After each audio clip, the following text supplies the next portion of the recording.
Hey guys, Morgan's Maintenance. Today's tool review is going to be a pouch from Diamondback Tools. Now, I don't own the Diamondback vest. I don't own any of the Diamondback belts. In fact, I think this is the first Diamondback product I've ever purchased, other than I did buy a DB Sachs little parts pouch that I tried out at one time. I still use it, but I like the holstery Joey pouches better. So I bought this to actually work on my Atlas Stratos vest that I'm using currently, and I bought it for one specific reason, this little slot right here, and we'll get into that as we get into it. So I'm going to go ahead and make a video for this because I think it's a really nice pouch for a lot of people, and with the attachment mechanism, you don't have to own a Diamondback product. You could wear this on any belt that you probably are normally wearing. I was able to get it on my Stratos vest, but it takes a little bit of finagling. It doesn't really work out 100% great, but I'll show you that in this video as well. Again, this is the Diamondback Mazo. You can see the name of it there. As far as mine is the I think it's called Ranger Green. They also sell it in a black version, and this is the left-hand pouch, so it's meant to be worn on your left side. So that means that would put these out in the front and these in the back. They also sell a right-hand version, so you can swap these two. It depends upon if you want to wear it on your right side or your left side, or if you prefer, maybe you even want this on your front side, you could buy the left, wear it on your right. All those things are possibilities. What this has in it, here's the features. It says it has one big pocket, 5 slots, 4 tool slot or bit index, 2 external attachment points, trim square slot. Again, that's the main reason why I bought this, and I'm going to show you that here in a minute. And then a hammer and flat bar holster compatible. So there you go. That's the kind of the features on it. So here are your 4 slots for your bits, or I think they called it also a 4-slot tool bit index. So you could put small tools in there if you wanted to. They're extremely tight right now. I actually had to stick some number 2 pencils in there to kind of get them spread out to where I could get those bits in there. But maybe you've got 4 most common bits that you run all the time. You could do that in there. And again, the main thing that I bought this for is this one slot right here.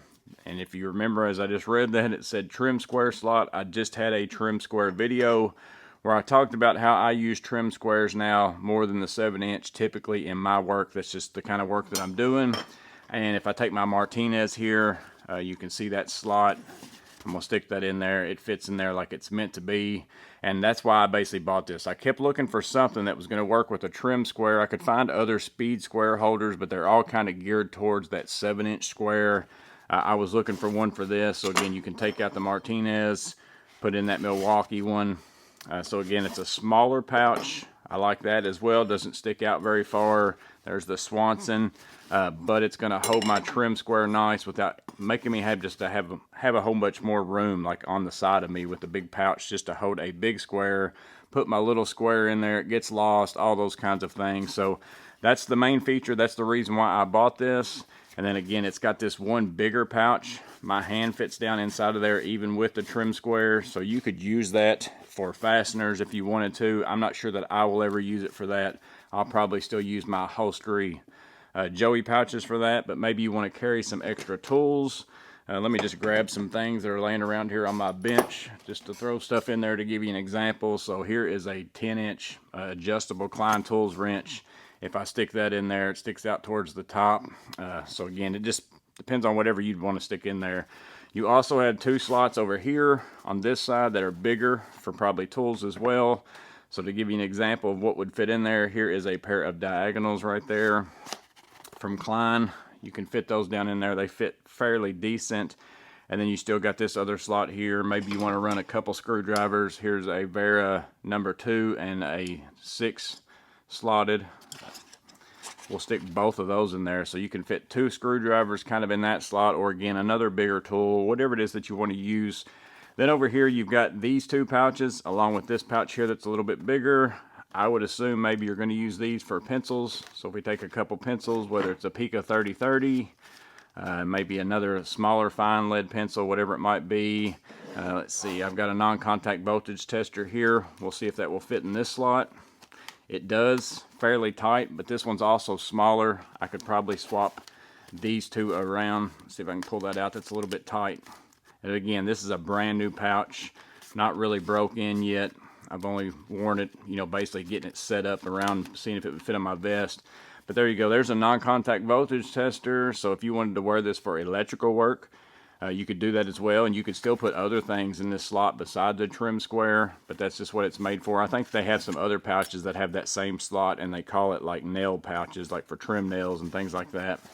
And then you still got a slot. I don't know if I can get that in the frame right back in there. Maybe you've got a pry bar, something along those lines you want to stick down inside of there. You know, that'll fit down in there as well. That might end up getting in your way, but you know, just an idea.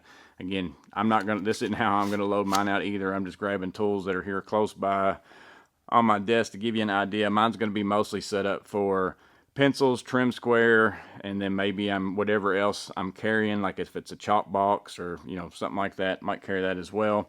And then you still also have these two attachment points right here where you could probably clip on like a DB Sachs. I think they've also got like a slingshot pouch or something like that, but you could also take like a fastback and slide that on there, or a tape measure. I carry the Noster on my tape measure.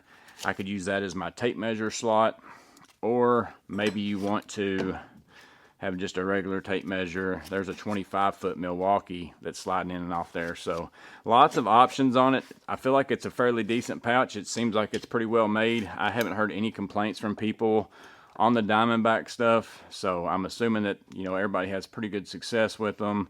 I see a lot of people wearing them, so they must be, you know, pretty popular in that idea too. But they're also not necessarily the cheapest in the world, because regular price, this thing's going to cost you $95. So you're looking at the Vito MPX type money. So if you're going to carry tools, I would probably go with a Vito MP pouch if all I was going to carry tools, unless I need a big spot like this, because again, you could use this as a meter pouch and carry some tools as well. So it really just depends on what tools you're going to need. If you needed a bigger pouch along with some hand tools, typically in your day-to-day work, then this might be worth going for it. But if you only carry like hand tools, screwdrivers, pliers in this price range, I would go with an MPX from Vito, because you're going to get that clip feature where it's going to be easier to put it on certain things. And it's just, you know, I feel like it's a better pouch altogether for your tools sliding in and out. But this is still a really good, you know, pouch in my opinion. It also has this in the back here. So this is how it attaches. You got this where you can slide your belt through there, slide it around, it velcros. Now this thing here is, let me get a tape out while I've got it here, about 4 inches in width, and then you've got quite a bit of room. I'd say you could even put it like on a 3-inch belt. This is where it started to become a problem for me on my Atlas Saratoga, or my Atlas Stratos, but it would be the same on my Saratoga vest as well. This is a lot wider than the webbing on my Atlas vest. I think those are right around like 2.5 inches or something like that.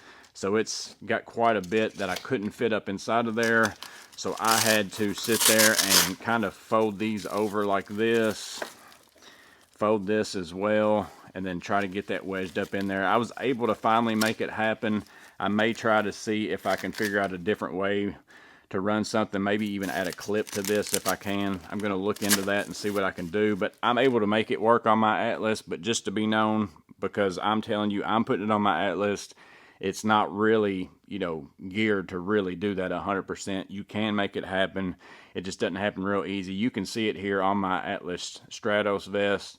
I've got it on my side. I was able to attach it through that webbing, and I'm able to use it. So it's going to work out fine for me. But again, it's not really meant to be worn that way. An easier way would probably be if you just wear a tool belt. You know, I put it on this climb belt that I have here. This is a belt that I sometimes get out and throw pouches on and wear if I'm not going to wear a vest. I just want to wear a pouch. I could throw this on there as well. As you can see here, it's going to work out with that. But again, if you've got a Diamondback vest or a Diamondback belt, I'm sure, or any other belt that you wear, you're not going to have a problem fitting it on here. And then the last feature, now that I'm looking at it, almost forgot, it does have a space. That's one of the things that said on here, that it was hammer/flat bar holster compatible. Diamondback also sells a hammer holster and a flat bar holster. I don't think I'll buy the hammer holster, but I am thinking about buying the flat bar one.